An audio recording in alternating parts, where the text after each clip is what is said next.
Mga boss, baka sabihin nyo nagloloko ako ng presyo.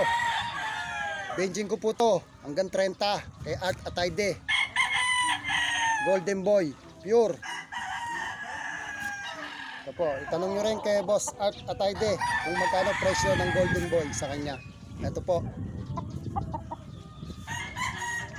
Yan. Pinili po to ni Boss Bong kay Boss Atayde. Kita mo naman. Kita nyo na po ang itsura kung paano kung kagwapo ang Golden Boy. Ayan. Pinopromote ko lang ang manok ni Art Atayde. Talaga pong gwapong gwapo. Oh. Yan mga binti niyan. Ayan. Para maniwala kayo, ayun ang kanyang singsing.